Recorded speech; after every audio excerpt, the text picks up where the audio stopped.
वक्रतुंड महाकाय सूर्यकोटि संप्रभ निर्विघ्नं कुरु मे देव सर्वकार्येषु सर्वदा। मंगलम भगवान विष्णु मंगलम गरुड़ध्वजा मंगलम पुंडरीकाक्ष मंगलाय तनु। देखिए आज हम सावन का सोमवार पहला है, हम सावन के सोमवार की कथा आप लोगों को सुनाने जा रहे हैं। बहुत सुंदर कथा है ये कथा, आप भी सुनिए, सबको भेजिए, सबको सुनाइए, पुण्य की भागी बने। क्योंकि कोई भी व्रत में जब तक कथा नहीं सुनेंगी कोई पुण्य नहीं मिलेगा, इसलिए सावन के सोमवार की कथा सुनना बहुत ज़रूरी है। ये हम अलग तरीके से शिव पुराण की कथा का सावन का सोमवार बता रहे हैं। देखिए कि इंसान को कैसे कैसे रहना चाहिए, किस ढंग से पूजा करना चाहिए और भगवान शिव को कैसे आराधना करना चाहिए। तो ये सावन के सोमवार का बहुत महिमा है, इसलिए हम सावन के सोमवार की कथा हम आप लोग को सुनाने जा रहे हैं। इसको आप लोग सुन लीजिएगा। मृत्युंजय महादेव त्राहि मां शरणागति जन्म मृत्यु जरा व्याधि पीड़ितम कर्म बंधनम सानंदमानंद बने बसंतम आनंद कंदम हत पाप वृंदम वाराणसी नाथ नाथम श्री विश्वनाथ शरणम परपद्ये। देखिए कि एक सावन के सोमवार में है कि एक गांव में एक ब्राह्मण थे और वो सुधर्मा थे। उनकी पत्नी का नाम सुमति थी। तो जब वो लड़की बड़ी हुई तो उसके पिता ने, बहुत बढ़िया शुद्ध ब्राह्मण थे, उनको चिंता हो गई कि मेरी लड़की बड़ी हो रही है, उसकी शादी ब्याह करना है। तो उसकी माँ ने कही कि जाओ, उस एक सुधर्मा है, उस शिव का भक्त हैं, शिव का बहुत आराधना करते हैं, शिव का पूजा करते हैं, उन्हीं से बात करूँ। वहाँ आई, बात किए तो उनके सास ससुर, उनके माता पिता वो लड़ सब मान गए। शादी हुआ, अपने घर गई, खूब अच्छे से रहने लगी क्योंकि ज़िंदगी भर से शिव का पूजन की थी। और वहाँ गई तो उनके आंगन में कोने में खूब सुंदर शिव का मंदिर था। अपना सवेरे उठती थी पति के पहले, सास ससुर के पहले, घर में झाड़ू बटोरू, आंगन में झाड़ू लगाती थी, दरवाजे पर पानी डालती थी। सब करने के बाद स्नान करके शिव का पूजन करती थी। अब शिव का पूजन करते करते एक दिन क्या हुआ कि उससे बहुत बड़ा घोर पाप हो गया। सावन का सोमवार था और रात को प्याज में सब ना के सब्जी बनाई थी और रात को सब पूरे परिवार को खिलाई। अब वो खाना तो बहुत टेस्टी बढ़िया बन गया था। उसको मन इतना लालच लगा उसके पति को, वो सवेरे भी उसके इतनी अच्छी सब्जी लगी कि सवेरे बासी भी खा लिया। अब बासी खा लिया, उसका मन जो है वासना से प्रीत हो गया।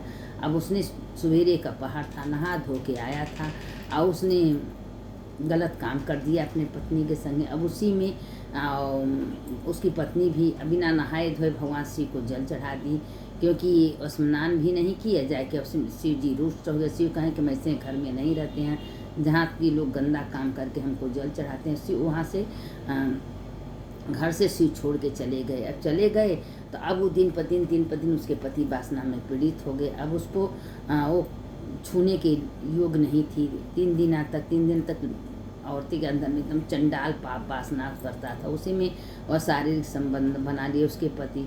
जब बना लिए तो उसी में क्या हुआ कि कुष्ठ रोग हो गया। महादेव एकदम नाराज हो गए और उसको भी उसकी सास ने गाली देने लगी, तुम कुकर्मी हो, तुम चंडालिन हो, तुम पापनी हो, तुमको शर्म नहीं आया कि तुम मेरे बेटे को नरक में झोंक दी हो। पत्नी सब कुछ बचा सकती हैं। खूब गाली दी, माँ हमको इस घर में रहने दो, हम कहाँ जाए, हमारे कहीं ठिकाना नहीं, कहीं जाए कि मर जाओ, लेकिन हमारे घर से धक्का मार के उसकी सास उसको घर से निकाल दिया। वो गई रोते गई तो एक जंगल में वहाँ मठ था, वहाँ शिव का खाली पूजा हो रहा था। एक कोने में बैठ के अपने कर्मों का प्रायश्चित करने, क्यों ऐसा पाप हुआ, क्यों इतना पाप किए, जिंदगी भर हम शिव का आराधना किए, पूजा किए, उसके बाद हम क्यों इतना पाप कर बैठे, अपने पति को रोके क्यों नहीं रोके। खूब अपना करके पश्चाताप कर रही थी। करते करते एक उसी मठ में एक संत आए, कहें बेटा तुमको क्या हुआ, तुम क्यों रो रही हो। कहें क्या बताएं साधु, बहुत कहने में तो लज्जा आ रही है, लेकिन हमको बात तो करना पड़ेगा ना।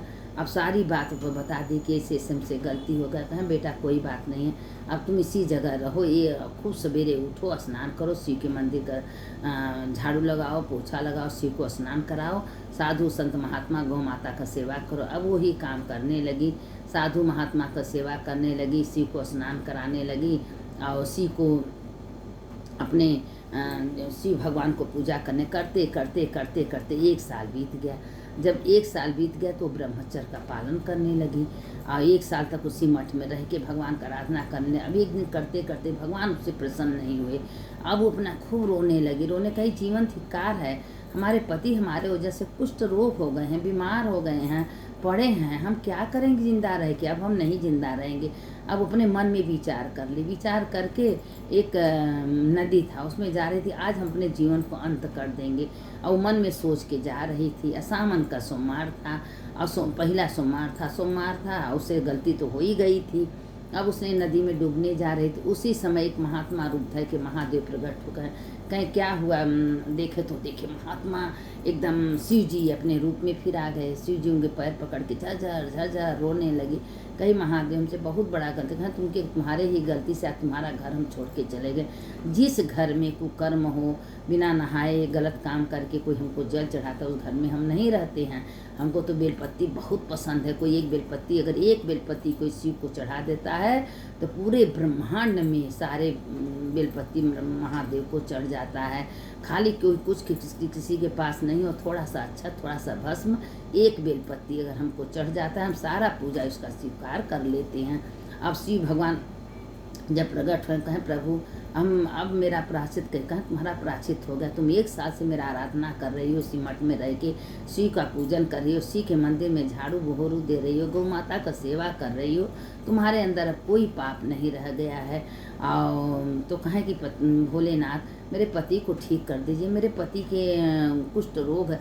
कहें तुम हमारा जो 1 साल से बेलपत्र पूजा की हो, एक बेलपत्ती ले जाओ और उसको अपने पति को खिला दो, इसी से तुम्हारे पति तुरंत स्वच्छ ठीक हो जाएंगे। अब इसके मन में एक बहुत बड़ा रोशनी आया। अपना भगवान को जो शिव जी को पूजा की थी, अपना एक बेलपत्ती लेके गई अपने घर ससुराल में, अपने पति को खिलाई। अब मालूम पड़ता था उसके पति को, उसके घर जाते ही उसके पति के अंदर जैसे एक बहुत शांति प्रतीत होती थी। अब वो अपने पति को एक बेलपत्ती खिला दी। जब बेलपत्ती खिला दी तो अंदर से खिलाते ही जब बेलपत्ती अंदर गया, धीरे धीरे एक दिव्य रोशनी हुआ और उसका शरीर पहले मत स्वच्छ सुंदर हो गया। फिर उसको गले से लगा लिया, तुम्हारे घर की लक्ष्मी हो, हमारे घर की देवी हो, और तुम्हारे वजह से आज हमको नया जीवन मिला। 1 साल से हम तो दुख के दलदल में डूब रहे थे। कहने स्वामी आपकी गलती नहीं है, गलती तो मेरी थी, हम आपको रोकना था, हमको आपको रोकना चाहिए था, हम आपको रोक नहीं सके। स्वामी गलती को क्षमा करिए। उसके बाद से उसके साथ आई, कहे वास्तव में तुम्हारे घर की लक्ष्मी निकली, तुमको हम उल्टा कह के घर से धक्का मार के निकाल दिए थे, हमारे घर को तो बचाने वाले तुम हो। उसके पति ठीक हो गए, गले लगाए, उसके सास ससुर भी ठीक हो गए, उसको प्यार करने लगे। फिर अपने घर में रही। फिर शंकर जी आए कि उस घर में वास करें। तो शंकर जी बोले कि देखिए कि वही स्त्री हमको जल पूजा कर सकती है जो अपने पति से निर्भर हो, जो पतिव्रता हो। वो उल्टा स्त्री जो कई पतियों को, कई आदमियों को इससे लगा, वो हमको कभी जल न चढ़ा, उसका जल हम कभी स्वीकार नहीं करते हैं। जो कि कभी मन में किसी के भाव में बुरा व्यवहार, बुरा शब्द बोलता है कि हमारा भला हो, किसी का भला ना हो, उसका भी हम जल कभी स्वीकार नहीं करते हैं। कोई भी गलत काम करके बिना नहाए धोए अगर हमको जल चढ़ाता है, उसका जल हम भाई कभी स्वीकार नहीं करते हैं। जो सवेरे उठ के पवित्र हो के नहा के धो के हमको 1 लोटा जल चढ़ाता है, उसका जल हम स्वीकार करते हैं। हमारा नियम है, सावन के सोमवार में जो नियम से रहता है, नियम से मेरा व्रत करता है। और अगर आपको भोजन करना है तो 8:30 बजे के बाद अगर आप भोजन करती हैं तो भोजन के फल मिलता है। और अगर जो नहीं करना चाहता उसमें भी कोई दोष नहीं है, जो करता है तो भी कर सकता है 1 टाइम भोजन। तो महादेव सुमति के ऊपर इतना खुश हो गए कि फिर उसके घर में आके बास किए। उसके आंगन में शिवलिंग था, वह सवेरे उठती थी, नहाती धोती थी। हे प्रभु, हम बहुत बड़ा गलती किए कि जो लहसुन प्याज सोमवार को खा लेते, आज से ऐसा गलती हम कभी नहीं करेंगे। तामसी भोजन करने से तामस बुद्धि, तामस वृत्ति होती है, इसलिए तामसी से हमेशा दूर रहना चाहिए और हमेशा भगवान का भजन कीर्तन चलते उठते बैठते करना चाहिए। सावन के सोमवार में सावन का कथा जरूर सुनना चाहिए। सावन के सोमवार की कथा है, जो प्राणी अगर इस कथा को सुन रहे हैं उसके हृदय में महाशिव विराजमान होते हैं। और महादेव बोले हैं, हे लक्ष्मी तुम उसके घर में जाके पूर्ण रूप से वास करो, उसके घर में कभी भी कोई चीज़ का अभाव मत करना, धन से, दौलत से, पुत्र से, पति से, सबसे सुख देना। अगर क्योंकि लक्ष्मी जी शंकर जी को अपना भाई मानी है, तो लक्ष्मी जी महादेव जो लक्ष्मी जी से कहते हैं वही लक्ष्मी माता कहती हैं। तो ही लक्ष्मी माता सुमति महादेव बोले हैं कि जो स्त्री अच्छे मन से, अच्छे विचार से मेरा सेवा करती है, पूजा करती है, उसके घर में सुख शांति समृद्धि देते हैं। ये मन कोई संशय नहीं है। सुनने वाले की जय, सुनाने वाले की जय। शंकर शंकर हर हर शंकर शंकर शंकर जय जय शंकर मंगल भवन है मंगलहारी उमा जपत ही त्रिपुरारी। सुनने वाले की जय, सुनाने वाले की जय। जो ये कथा सुनेंगे सबका जय कल्याण महादेव करते हैं।